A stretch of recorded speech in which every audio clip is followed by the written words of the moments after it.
Ever wonder what's really going on inside an AI's head? Well, today we're going to pull back the curtain on one of the most critical and honestly, kind of human parts of AI. It's memory. We're talking about how it remembers you, your chats, everything. So let's dive right in. Oh man, you know the feeling, right? You're having this great conversation with a chatbot. It finally understands you, and then you open a new chat window and poof, it's like you've never met. Total amnesia. But get this, that's not a bug. It's actually how they're designed. Yep, that amnesia, it's the default setting. Most of these AIs are what's called stateless.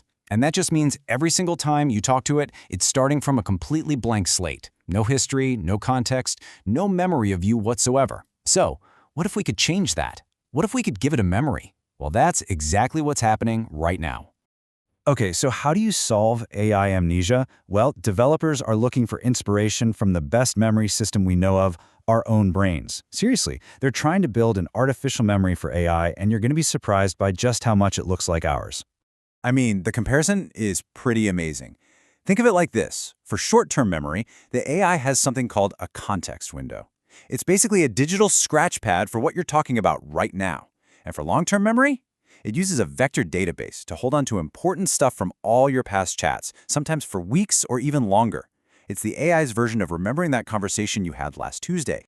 And the rabbit hole goes even deeper. Just like our brains, this AI memory is being built with different layers for different jobs. You've got episodic memory, which is like a diary for the AI. It remembers specific things like, hey, last Monday we talked about the budget. Then there's semantic memory, which is all about general facts. Paris is the capital of France. And finally, procedural memory, which is how it learns to do things. Here are the 5 steps to write that code you asked for. All right, so we know what it remembers, but the big question is how? How does a machine actually turn our words into a memory it can use later? Let's pop the hood for a second and see how the engineering behind all this actually works. Don't worry, we'll keep it simple. Okay, the secret sauce here is a concept called vector embeddings. It sounds complicated, but the idea is actually pretty genius. It's a way to turn language, words, sentences, entire ideas into numbers, a string of numbers called a vector. Just picture this giant invisible map where similar concepts are clustered together. So the number for king is really close to the number for queen, but super far away from the number for toaster. When the AI searches its memory, it's not looking for words, it's looking for the closest numbers on this map. Pretty cool, right? So how does it use those vector thingies? Well, it all comes together in a system called RAG. That stands for Retrieval Augmented Generation. The best way to think about it is like giving the AI a cheat sheet for an open book test. It works like this. First, you ask a question. Instantly, the RAG system zips through that vector database, its long-term memory, and grabs the most relevant bits of info. Then, and this is the clever part, it injects that info right into the prompt it's working on. Finally, it uses all that fresh context to give you a way smarter answer. It's not just remembering, it's actively researching its own memory in real time. Now, this all sounds amazing, right? A perfect memory for AI. But it's not that simple. Giving an AI a memory isn't just a simple upgrade. It actually opens up a whole new can of worms, with some really complex and, honestly, pretty serious problems. Turns out there's a real downside to remembering everything. And these are some major league challenges.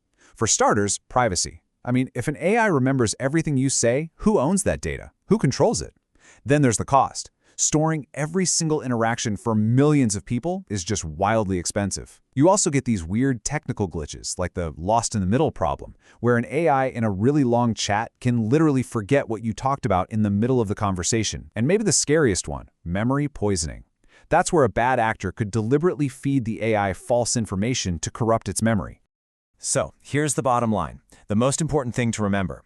An AI's memory is only as reliable as the data it's built on. It is the classic garbage in, garbage out problem. If the memories it's storing are biased, or outdated, or just flat out wrong, then its answers are going to be wrong too. The quality of that data is everything. So where does this all go from here? Well, the future of AI memory isn't just about building a bigger database. It's about making it smarter. We're moving away from the idea of a passive memory, like a digital file cabinet that just stores stuff, and towards something that's much more active, something that can actually think. And that brings us to the cutting edge, a concept called agentic memory. This is the next big step. Imagine an AI that doesn't just collect data like a hoarder. It actively manages its own knowledge. It prioritizes what's important, it connects the dots between different memories to come up with new ideas, and, get this, it can choose to forget stuff that's no longer useful, just like the human brain does. And that leaves us with a really fascinating and maybe a little unsettling final question. For so long, the whole game has been about teaching AI to remember more. But as we head into this future where AI can learn to forget, you have to wonder, what will it decide is worth remembering about you?